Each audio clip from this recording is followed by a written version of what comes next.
कैसे हैं आप सभी? आई होप अच्छे होंगे, राइट? चलिए, मैं योगिता प्रजापति यूट्यूब चैनल पे आप सभी का स्वागत करती हूँ और आज मैं आपके लिए लेके एक्सरसाइज 4.3 का क्वेश्चन नंबर 3 का फर्स्ट पार्ट। क्योंकि इसमें 2 पार्ट है तो आज के वीडियो में मैं ये वाला पार्ट समझा रही हूँ और नेक्स्ट वीडियो में सेकंड पार्ट समझाऊंगी। ओके बच्चों, तो आइए स्टार्ट करते हैं। हाँ, स्टार्ट करने के पहले एक बात और कहूंगी कि अगर आपको वीडियो समझ में आ रहे हैं तो प्लीज लाइक शेयर जरूर कीजिए एंड सब्सक्राइब कीजिए। ओके, देखिए क्या कहना है इस क्वेश्चन में, निम्न समीकरणों के मूल ज्ञात कीजिए। तो ये जो हमें छोटा सा इक्वेशन दिया गया है इसके हमें मूल ज्ञात करना है। मेथड हम कोई सी भी यूज कर सकते हैं, द्विघाती सूत्र या फिर पूर्ण वर्ग विधि या फिर गुणनखंड विधि। तो आइए मैं आपको ये वाला सम सॉल्व करके बताती हूँ और 2 मूल लाके बताती हूँ, ठीक है।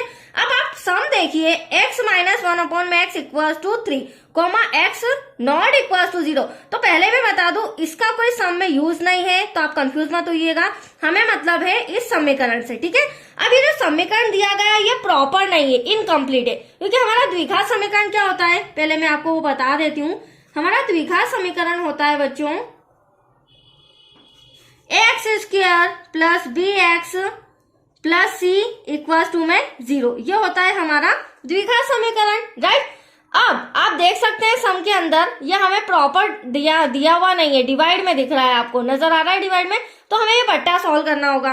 तो हम क्या करेंगे, द्विघात समीकरण बनाने के लिए x का मल्टीप्लाई x में करेंगे तो एक्स स्क्वायर आ जाएगा, माइनस जस्ट पर मल्टीप्लाई नहीं होता है, इक्वल टू में x का यहाँ करेंगे तो 3x हो जाएगा, राइट। अभी भी हमारा प्रॉपर इक्वेशन नहीं आया है क्योंकि इक्वल टू में हमें क्या चाहिए बच्चों, 0 चाहिए।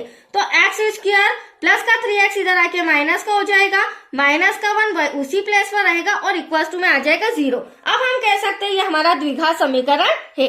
अब इसे हम द्विघाती सूत्र से सॉल्व करेंगे फॉर्मूला लगा के। तो उसके लिए मुझे एबीसी अलग करना होगा। एक्स का स्क्वायर का गुणांक कुछ नहीं है तो 1, b इक्वल टू -3 हो जाएगा और c इक्वल टू माइनस का 1। अब यहाँ पर हम द्विघाती सूत्र लगाएंगे। तो द्विघाती सूत्र क्या होता है बच्चों, मैंने क्वेश्चन नंबर 2 में भी काफी डीप में समझाया है। द्विघाती सूत्र होता है हमारा x equal to -b plus minus √b square minus 4ac divide में हो जाएगा हमारा 2a।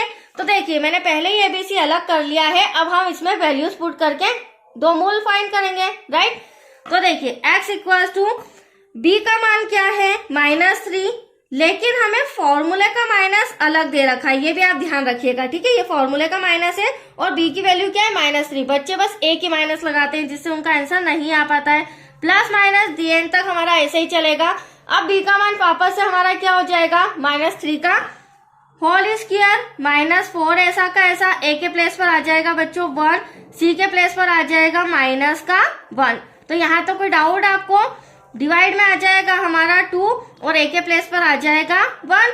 अब हम इसे सॉल्व करेंगे, देखिए किस तरह से, ध्यान से समझिएगा। अब आप यहाँ देख रहे हैं ब्रैकेट सॉल्व करना है मुझे, तो दोनों तरफ माइनस है तो माइनस से माइनस कैंसल, एटलीस्ट क्या बचा प्लस का 3, प्लस माइनस ऐसा का ऐसा। अब -3 का मल्टीप्लाई जब हम -3 में करेंगे तो माइनस से माइनस कैंसल, 3 3 से क्या हो जाएगा बच्चों 9, माइनस माइनस क्या होगा यहाँ पर प्लस का साइन हो जाएगा, 4 1 जा 4, 4 1 जा 4, डिवाइड में आया हमारा 2 1 जा 2।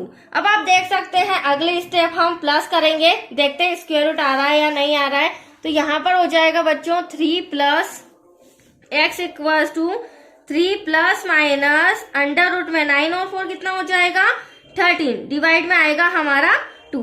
अब देखो यहाँ पर 13 का वर्गमूल कुछ होता है क्या, नहीं होता है, क्योंकि 9 का वर्गमूल होता है 3 और 16 का वर्गमूल होता है 4 और इन दोनों के बीच तो अब कोई डिजिट ही नहीं बची, तो 13 का स्क्वायर रूट नहीं होता है। बट हमें आंसर तो शो करना है, हमें 2 मूल तो फाइंड करना है। तो एक बार हम इसे प्लस में लिखेंगे और एक बार माइनस में लिखेंगे। तो यहाँ इंस्ट्रक्शन लेना पड़ेगा, लिखना पड़ेगा प्लस लेने पर और यहाँ इंस्ट्रक्शन लिखना पड़ेगा माइनस लेने पर। बीच में पार्टीशन कर देते, आंसर आपका आ चुका है x equal to 3 plus √13 divide में 2, then x equal to 3 plus minus बोला है तो माइनस √13 डिवाइड में 2। तो ये आपके 2 मूल आ चुके हैं, दैट्स योर आंसर। तो आया आपको समझ में, इस टाइप के सम एग्जाम में पूछे जाते हैं। बट आपका टारगेट होना चाहिए द्विघात समीकरण हमारा बराबर आ रहा है या नहीं, उस अकॉर्डिंग हम इस सम को सॉल्व करेंगे, राइट। तो आज के लिए इतना ही, थैंक यू बच्चों।